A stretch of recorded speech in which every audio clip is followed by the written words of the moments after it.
महाराष्ट्रातल्या सर्व सुनांचा अपमान केलेला आहे। साहेबांनी काल केलेले वक्तव्य माझ्यासारख्या सर्वसामान्य कार्यकर्त्याला सुद्धा अतिशय क्लेशदायक आहे। हे जे विधान होतं ते मला बिलकुल पसंत नाही। मला वाटतं सून आणि मुलगी याच्यामधला फरक त्या ठिकाणी केला।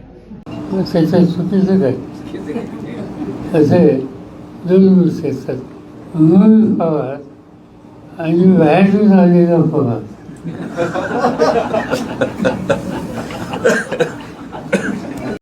माननीय शरदचंद्र पवारजी, आपण महाराष्ट्रातल्या सर्व सुनांचा अपमान केलेला आहे।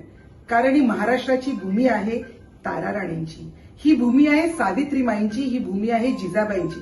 या सर्व सुना होत्या आणि यांनी समाजासाठी त्याचप्रमाणे स्वराज्यासाठी काय केलंय हे संपूर्ण महाराष्ट्राने बघितलेलं आहे। या महिलांचा आपण अपमान करता आहात। पुत्री प्रेमामुळे सुनेचा अपमान करताय। आपल्यासारख्या जाणत्या राजकारणांकडून ही अपेक्षा नव्हती। श्री शरद पवारांचं आत्ताचं जे विधान आलंय की मूळ पवार आणि बाहेरून आलेला पवार, म्हणजे याच्यात त्यांना काय एक्झॅक्टली म्हणायचंय की एखादी सून जर ती 30 वर्ष 40 वर्ष 50 वर्ष जरी लग्न होऊन झालेले असले तरी ती घरची होत नाही, ती बाहेरचीच राहते। हे कितपत योग्य आहे? म्हणजे हे त्यांचं बोलणं मला बिलकुल पटलं नाही, बिलकुल आवडलं देखील नाही। खरं तर आत्ताच काही दिवसापूर्वी त्यांचा जे व्हिडिओ आला होता ज्याच्यात त्यांना असं विचारलं गेलं होतं की बाबा तुम्हाला एकच मुलगी आहे, तुमच्या म्हणजे चितेला आग द्यायला मुलगा नाही, तर त्याच्यावर ते म्हणाले होते आपण इतके विचार आपले प्रगल्भ पाहिजेत की आपण मुलीला मुलासारखी ट्रीटमेंट देऊन आणि तिला तितकं ताकदवान बनवायचं। हे सगळे विचार ऐकून मला खरंच बरं वाटलं होतं की अतिशय प्रगतिशील विचार आहेत।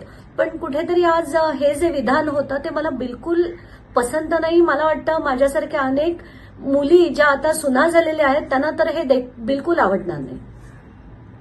आदरणीय पवार साहेबांनी आम्हा महिलांना महिला धोरण दिलं, महिला सन्मान दिला आणि अनेक महिला भगिनींना काम करत असताना एक चांगल्या ठिकाणी संधी दिली। या गोष्टीला 30-35 वर्ष झाले, पण आदरणीय साहेबांनी काल केलेले वक्तव्य माझ्यासारख्या सर्वसामान्य कार्यकर्त्याला सुद्धा अतिशय क्लेशदायक आहे की आदरणीय साहेब गेल्या 30-35 वर्षापूर्वी आमच्या महिला भगिनींसाठी जो विचार करत होते आणि कालचं त्यांचं वक्तव्य यातली तफावत जर पाहिली तर हे तेच साहेब आहेत का असा प्रश्न मला पडला।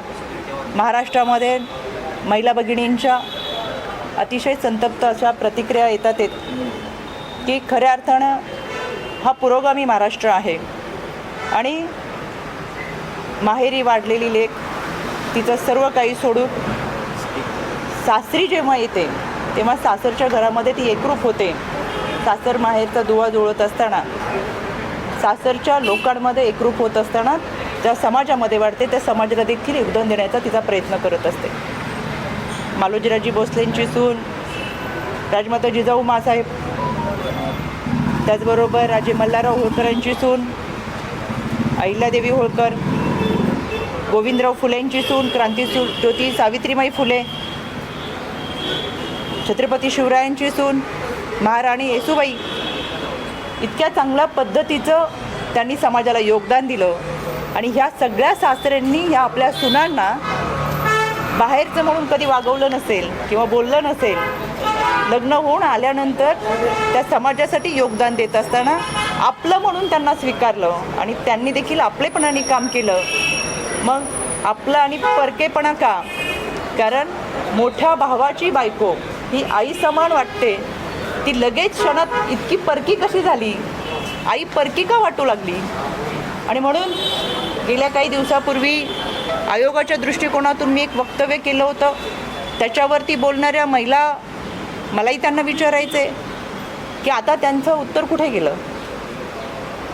आपण सगळेजण समाजामध्ये काम करत असताना अनेक वर्ष सासरच्या लोकांमध्ये माहेर सोडून जेव्हा येतो त्यावेळेस त्या घरासाठी कष्ट घेत असतो, तर परकेपणा कोणता? आणि त्याच्यामुळे खरंच हे क्लेशदायक विधान मनाला फार वेदना देणारं आहे।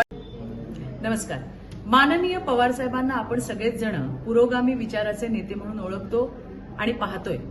काल पुण्याच्या पत्रकार परिषदेमध्ये दुसऱ्याची लेख जी 40 वर्ष पवार परिवारामध्ये वावरते ती पवार साहेबांच्या लेखी परक्याची आहे, ती पवारांची नाही.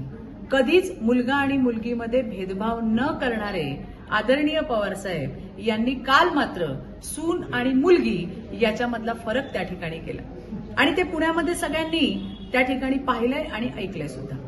बारामतीचा निकाल हा पवारांच्या सुनेच्याच विजयाचा लागणार याच्याबद्दल माझ्या मनात काही कुणाच्याही मनामध्ये शंका नाही. पण अशा प्रकारे 40 वर्ष पवार परिवारात वावरणारी मराठवाड्यातल्या पाटलाची लेक ही पवार साहेबांना आपली वाटत नाही, परकी वाटते. याच्यापेक्षा दुसरं दुर्दैव नाही. धन्यवाद. जय हिंद, जय महाराष्ट्र.